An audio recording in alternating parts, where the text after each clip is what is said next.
The great hall of the Galactic Council was silent. 1,000 voices had been raised earlier, but now only heavy silence remained. The chamber was vast, its walls carved with the symbols of ancient species, each marking their long history among the stars. For millennia, they had believed themselves the keepers of balance, the judges of who would rise and who would fall. But today, all those who sat in the council seats shared the same thought. Humans. They were new compared to the ancient powers of the galaxy. Barely a few centuries had passed since their first crewed ships had left their homeworld. Their technology was behind, their fleets small, their colonies still young. And yet, everywhere humanity went, they refused to stop. The Arakan delegate, whose long arms ended in golden claws, slammed the table. They are dangerous, do you not see? They spread like fire. They endure conditions even we cannot. If left unchecked, they will become more than a nuisance. They will become a storm. Others murmured. The Trilith, a reptilian elder whose voice, rasped with age, leaned forward. But they are primitive. They lack weapons of scale. Their science lags behind. We are afraid of a shadow. But deep inside, none could deny the truth. Humanity was not like the others. When faced with hunger, they found a way to grow food in deserts. When trapped in storms, they built shelters out of nothing. When attacked, they fought not with fear, but with a fury that seemed endless. The Council had watched them expand into dangerous star systems. They saw how humans colonized barren moons, toxic worlds, and frozen planets. Places no other race dared to stay, humans called home. It frightened them. It angered them. Finally, the High Speaker, an ancient being made of crystalline light, spoke. Its voice echoed across the chamber, calm but heavy.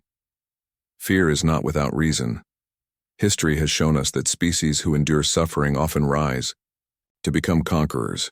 Humanity's path is dangerous. If we wait, they may grow beyond our control. A shiver of agreement passed through the council members. The debate was no longer whether humans were a threat. The debate was how to end that threat. The Arakan delegate hissed with satisfaction. Send them where none return. Let them face a trial no species has ever endured, a Class 15 Deathworld. Gasps filled the chamber. A Class 15 was not just dangerous, it was the peak of hostility. The Council ranked planets by how deadly they were. Class 5 worlds were dangerous. Class 10 were near impossible. But Class 15, they were cursed places. Worlds where storms never ceased, where beasts hunted endlessly, where the air itself tried to kill you. No one had ever survived on such a planet. Colonies placed there always ended in silence. Even war fleets had been swallowed whole by their rage. To send them there is not exile, whispered a soft-voiced delegate. It is execution. Exactly, the Arakan said coldly. And when they fail, when their bones lie buried under that cursed sky, the threat will end. The High Speaker's crystal body glowed brighter. For a long moment it said nothing. The council waited. Then, in a voice that felt like judgment itself, it declared, "So be it. Humanity shall be tested by death itself. Let them prove they are strong, or let them vanish." The decree was final. Orders were sent. A group of humans would be chosen, told they were on a mission of discovery. But the council knew the truth. They were sending them into a grave. And so the decision was made. In their pride and their fear, the council believed they had found a way to crush the rising flame of humanity. But they did not yet understand the truth. For humanity had always lived on the edge of death. And sometimes, when death reaches out its hand, humans do not fall, they fight back. The human ship descended through burning skies. Lightning tore across the heavens, striking with such force that even the reinforced hull trembled. Below, the ground looked broken and wild, painted in black stone and rivers that glowed with toxic green light. The air shimmered with heat, yet storms of ice whirled in the distance. It was not a world. It was a battlefield of nature. Inside the ship, silence gripped the crew. Every man and woman felt the weight of the mission. They had been told this was exploration, a chance to study new worlds. But deep down they all suspected the truth. This was not exploration, this was exile. Captain Elena Vasquez stood at the front, her dark eyes fixed on the shifting landscape. She was calm, though her heart pounded like a drum. She could not show fear. Her people needed her steady voice, not her doubts. "Prepare for landing," she ordered. The ship shook violently as it broke through the final clouds. Flames licked the windows. When they hit the ground, the shockwave echoed for miles, sending flocks of monstrous winged creatures into the sky. The humans unstrapped themselves slowly. They looked at one another. No words were spoken, yet the truth was clear. This was no ordinary planet. This was a place designed to kill. They suited up, pulling on their rough survival gear. Breathers hissed as filters activated. Weapons were checked, tools secured. When the ramp lowered, a wall of hot wind slammed into them. The air smelled of acid and ash. The first to step out was Vasquez. Her boots sank into the cracked soil. The ground pulsed faintly as if something deep below the surface was alive. She scanned the horizon. Towering forests of twisted trees stretched like claws toward the sky. In the distance, shadows moved, too large, too fast to be anything but predators. Behind her, Sergeant Malik muttered, "It's hell. They've dropped us straight into hell." Vasquez turned to him. "Then we'll do what humans always do. We'll survive it." The crew carried out the first task, establishing camp. Metal walls were unfolded from the ship's storage. Energy shields were activated, though their power was limited. Drones were sent into the skies to scout, but one was destroyed within minutes by a winged beast that tore it apart with a single strike. Hours passed, and the humans worked with discipline. They had little choice. Every sound outside the camp reminded them that they were not alone. Roars echoed from the forests. The ground trembled under heavy steps.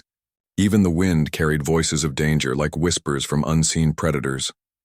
At night, the real horror began. The twin moons rose, casting pale light on the camp.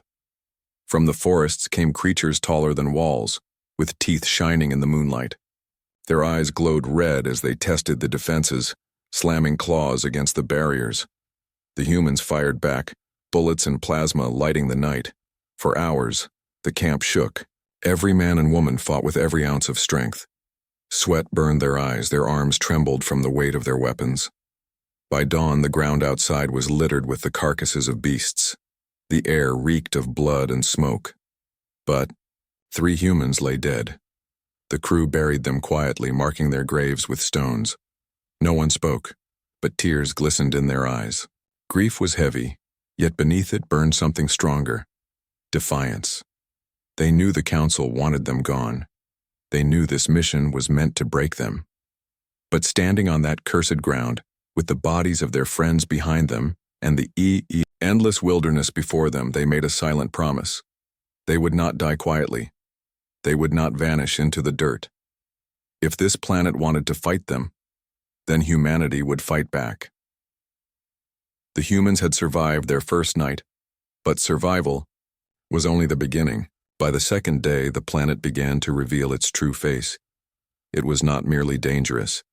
It was alive, as though the world itself despised the invaders who dared set foot on its soil. The morning came with tremors. The ground shook violently, cracks opening across the camp. Rivers of acid bubbled from the earth, rolling toward their barriers. The crew scrambled, dragging supplies to higher ground while engineers worked frantically to reinforce the shields. The air filled with the choking stench of smoke and poison. "We can't stay still," Sergeant Malik shouted over the chaos. "This planet wants to swallow us whole." But Captain Vasquez raised her hand, her voice calm though her lungs burned. "Then we learned to move faster than it." As the humans pushed back against the planet's fury, the forests sent their monsters. Shadows moved between the twisted trees. From the mist emerged creatures with bodies of stone and scales, each the size of a tank. Their roars shook the camp as they charged. The battle that followed was brutal. Plasma rifles lit the sky, bullets tore through the air, and the screams of beasts mingled with the cries of men. The ground shook under claw and fire. One soldier was crushed beneath a beast's weight before it was brought down with grenades. Another was dragged into the forest, their screams fading into the dark. When the fighting ended, silence returned, but it was not the silence of peace. It was the silence of exhaustion. Bodies of humans lay beside the corpses of alien monsters. The survivors stood in blood-stained awe. More, their faces pale but their eyes hard. They buried their fallen again, their hands trembling as they placed stones upon the graves. Some wept openly. Others clenched their fists so tightly their knuckles turned white. Yet through the grief, a strange strength began to grow. For every human loss, the others became fiercer. That night, Vasquez gathered the crew around the dim light of a fire. Their faces flickered in the glow, tired and scarred, but still alive. "This world hates us," she said. Her voice was steady, carrying through the silence. "It will not stop, but neither will we. We were not sent here to live. We were sent here to die. Remember that. The Council does not believe in us. They want our bones to be forgotten in this dirt. But I refuse to give them that satisfaction. Do you?" "No," the voices shouted back. It was not the loudness of their cry that mattered, but the fire within. A spark of defiance burned in each of them. From that moment, their fight changed. They stopped waiting for the world to attack. Instead, they studied it. The scientists among them gathered samples of plants and soil. They discovered roots that, when boiled, turned into medicine. Hunters scouted the forests, learning the paths of predators. They built traps with sharpened metal and explosive charges, turning the planet's own rage against itself. Every day was still a battle. The storms came tearing through their shelters. The rivers rose carrying poison. Beasts attacked without warning, their claws ripping through steel. But with every assault, the humans grew sharper, quicker, stronger. Yes, they lost people. Each. Death was a wound that cut deep into their hearts. Yet instead of breaking them, those wounds became armor. Pain became fuel. Grief became fire. By the end of the first month, the camp no longer looked fragile. Walls were thicker, weapons were stronger. Gardens of strange plants grew under makeshift domes, and the humans themselves, scarred, exhausted, but unbroken, stood, taller than before. The Deathworld had tried to crush them. It had shown them storms, monsters, and endless death. But the humans did not bow. They endured. And deep within the wild heart of that cursed planet, the world itself seemed to hesitate. As though it realized these newcomers were not prey, they were something else. Something far more dangerous. Far above the cursed world, hidden beyond its storms, the Galactic Council watched. From the safety of orbiting stations, screens flickered with live images of the humans below. Every move was recorded. Every heartbeat, measured. The Council had expected despair, perhaps madness, followed quickly by silence. But that silence never came. Instead, they saw something that disturbed them more deeply than any weapon could. They saw humans surviving. At first, the reports were met with disbelief. The Iraqan delegate slammed his claw against the table. "Impossible! No species lasts more than days on a Class 15. The air alone should have killed them." A scientist from the Veari race replied, voice trembling. "And yet they adapt. They build shelters. They find food where none should exist. Look at the data. They learn the predator's behavior as if it were a game. Every strike against them, they answer." The chamber buzzed with unease. The Trailith elder, his scales glinting under the lights, leaned forward. "You do not understand. This is what makes them dangerous. Their strength is not in their weapons or their numbers. It is in their will. They are too stubborn to die." Whispers filled the hall. Some species shifted uncomfortably, their fear visible. Others shook their heads, still refusing to believe. But the screens told the truth. The humans had buried their dead, yes. They had suffered, yes. Yet instead of breaking, they grew harder. The Council saw them build traps from the bones of slain beasts. They saw gardens sprouting inside shelters, poisoned plants turned into food. They saw humans fight storms with fire, fight monsters with cunning, fight despair with unity. The high speaker's crystalline form pulsed with light as it addressed the chamber. Consider this carefully. We designed this trial to end them, yet instead it forges them. They are no longer explorers on that world. They are becoming something else. What do you suggest? A soft-voiced delegate asked.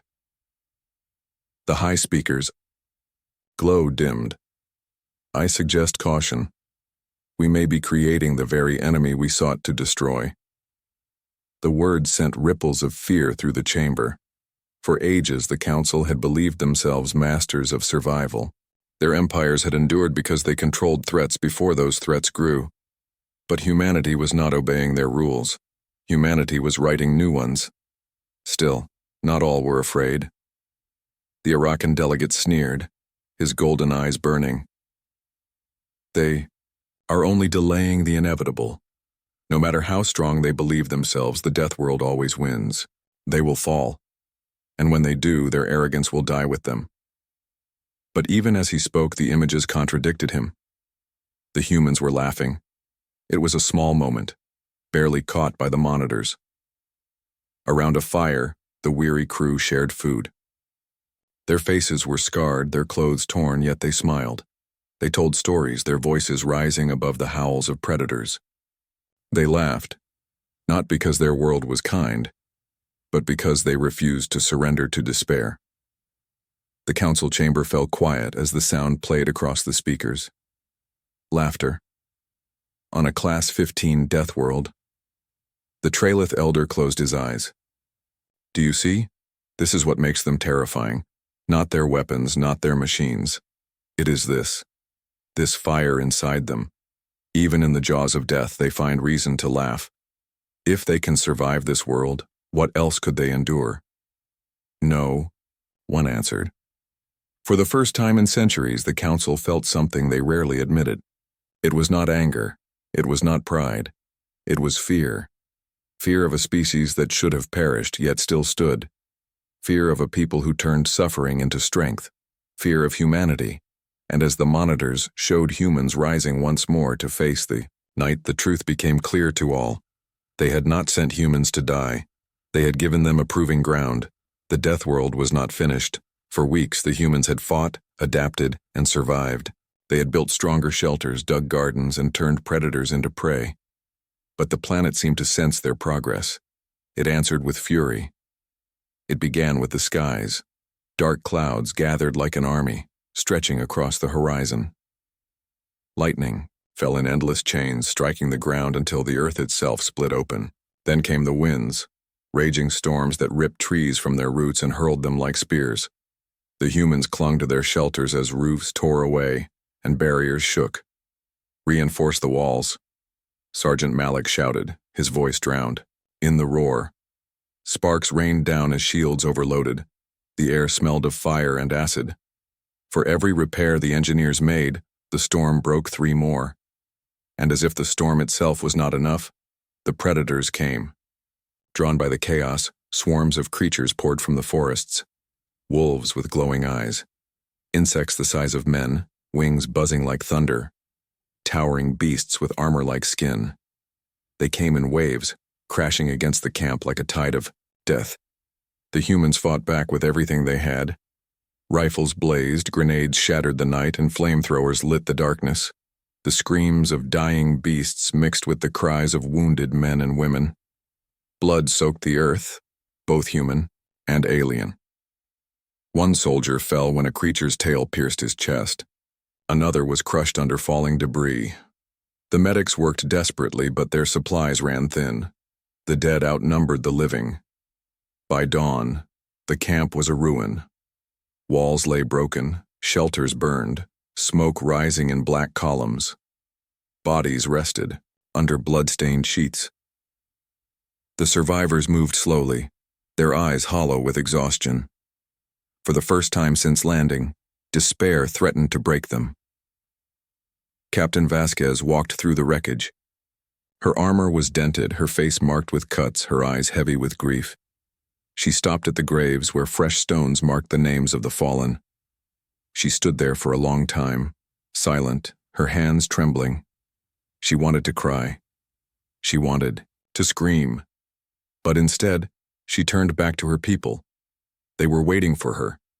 Some sat in silence, clutching weapons with shaking hands. Others looked at the ground, unable to meet her gaze. They were broken, not in body, but in spirit. Vasquez took a deep breath. Her voice, when it came, was steady, sharp as steel. We were sent here to die. Heads lifted, eyes turned toward her. The council wanted us gone. They wanted our bones in this dirt. They believed this world would break us. And yes, we bleed. Yes, we bury our friends. Yes, we suffer. But listen to me. Her voice rose, cutting through the silence. Death does not define us. Pain does not break us. We define ourselves. And we are human. The words hit them like a spark in dry wood. We fight when others flee. We endure when others fall. We rise again and again, no matter how many times the world strikes us down. That is who we are. That is what we are. So let this cursed planet throw its storms, its beasts, its fury. We will not give up. We will not bow. We will not give our enemies the satisfaction of seeing us broken. For a moment, silence followed. Then Sergeant Malik slammed his fist against his chest. "We endure!" he roared. "We endure!" The others echoed, voices growing louder, stronger. Tears mixed with anger, grief with defiance. They were tired, scarred, and battered, but the fire was back in their eyes. That night, the humans worked again. They rebuilt walls with what remained. They sharpened weapons from broken metal. They laid new traps in the forest. Every hand moved with purpose. Every heart burned with the same vow. The Deathworld had tried to break them. It had taken their friends, shattered their homes, drowned them in storm and blood. But still, they stood. And as the moons rose over the scarred land, the humans whispered to the darkness, to the planet itself. "You will not win, not today, not ever." Weeks passed, then months. The Deathworld never grew kind, but the humans grew stronger. What once seemed impossible slowly became routine. Every storm, every monster, every disaster became another lesson written in sweat and blood. The camp was no longer just a camp. It was a fortress. Walls stood taller, forged from scavenged stone and metal. Fires burned day and night, keeping the predators at bay. Gardens thrived inside protective domes, their roots pulled from poisonous soil and turned into food through patient work. The planet still struck hard, but the humans struck back harder. Sergeant Malik stood at the gates, watching a pack of armored wolves circling outside. Months ago, these beasts had taken 3 lives in a single night. Now they hesitated, wary of the sharpened spikes and hidden traps. Malik smirked, his voice low. "Not so brave now, are you?" Inside the settlement, laughter carried through the air. Children's voices would never be heard here. This was no home for families, but still the crew laughed. They joked as they repaired weapons, sang quietly as they cooked meals, shared stories under the twin moons. They had discovered the secret to enduring the Deathworld. Not just strength, not just fire, but unity. Captain Vasquez often walked among them, speaking little but always watching. She saw tired faces, scarred hands, and weary eyes, but behind it all she saw determination. They were no longer victims of this world. They were its rivals. One evening, as the storms raged beyond the walls, she gathered the crew. They sat around a great fire, the heat pushing back the cold winds. Vasquez looked at them, her voice calm, yet carrying weight. "Look at us," she said. "When we landed, this world tried to kill us. It threw monsters, poison, storms, and death at our feet. It believed we would break. But here we are, breathing, standing, living." Her gaze swept across them. "We have lost many. We carry their names in our hearts. But their sacrifice has not been wasted. Every grave is a reminder of who we are. We are human. We adapt. We endure. We rise." A murmur of agreement spread among the crew. Some wiped tears from their eyes, others clenched fists in silent resolve. The truth was clear. They had not conquered the Deathworld, but they had learned to live with it. Hunters now moved like shadows through the forests, claiming food before predators could strike. Engineers built tunnels to store water, safe from storms. Scientists used the world's venomous plants to brew medicine stronger than anything they had before. Even the creatures seemed to change. Packs of beasts no longer rushed blindly into the camp. Instead, they circled, cautious, almost respectful. It was as though the planet itself had recognized them, not as prey, but as something equal. Far above, the Galactic Council continued to watch. At first, they had expected silence. Then they had expected slow death. Now, they saw something that unsettled them far more. They saw survival. They saw victory. They should be gone by now, the Arakan delegate hissed. His golden claws scraped the table. How do they endure? The Tralith elder gave no answer, only shaking his head with a heavy sigh. In the chambers of the council, whispers grew. Some spoke of fear, some spoke of respect. But all agreed on one thing: humanity had changed the meaning of survival. Back. On the ground, the humans stood together on the walls of their fortress, staring at the horizon. The sky was dark, the land dangerous, but there was no fear in their eyes. Captain Vasquez placed her hand against the stone. This world will never love us, she said quietly, but it will remember us, and so will the galaxy. The Deathworld had tried to erase them. Instead, it had made them stronger. A year had passed. The Class 15 Deathworld still roared with storms and screamed with predators, but the humans no longer feared it. They had built walls, planted food, and carved a life into the land itself. Many had fallen, but those who survived stood unbroken. When the recall signal finally came, the crew gathered at the landing site. Their ship, repaired with pieces of alien bone and scavenged metal, waited like a loyal friend. Faces were older now, harder, marked by scars. Their eyes carried stories no words could fully tell. Captain Elena Vasquez stood at the front, her uniform patched and torn, yet she wore it with pride. She looked once more at the horizon where the black forest stretched and lightning danced across the sky. She whispered softly, almost to the planet itself. You tried to kill us, but you made us stronger. Then she turned, and with her, people behind her, she led them home. The council chamber was silent when the human ship arrived. Delegates from 100 worlds filled the hall, their eyes fixed on the survivors. Many had expected empty seats, a report of failure, proof that the Deathworld had done its work. Instead, the humans marched in alive. They were not many, barely, half of the original crew, but their presence was overwhelming. They walked with steady steps, shoulders squared, every scar upon their skin a silent declaration. We endured. Captain Vasquez stopped at the center of the chamber. She faced the high speaker, whose crystalline form flickered with unease. Around her, whispers filled the room.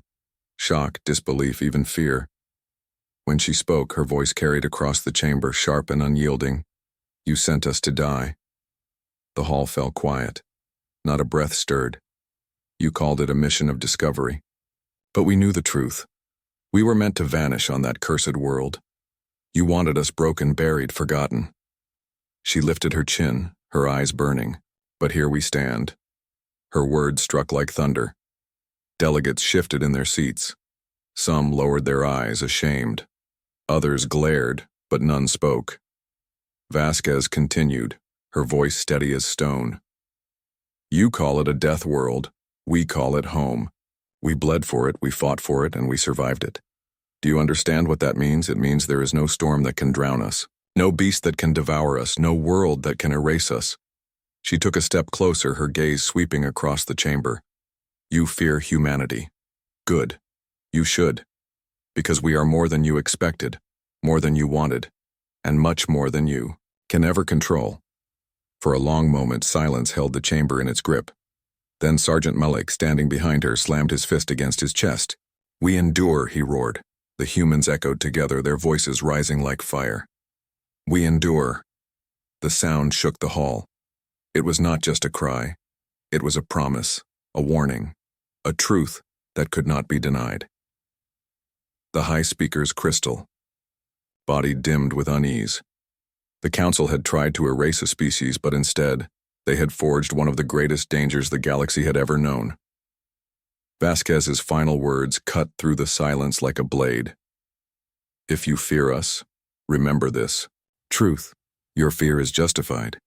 You sent us to a death world to end us. Instead, you made us stronger. Humanity does not break. Humanity fights, humanity survives, and humanity will never bow." The chamber erupted in chaos. Shouts of anger, voices of fear, cries of awe. But none of it mattered. The humans had spoken. The galaxy had heard. And from that day forward, every species knew the truth.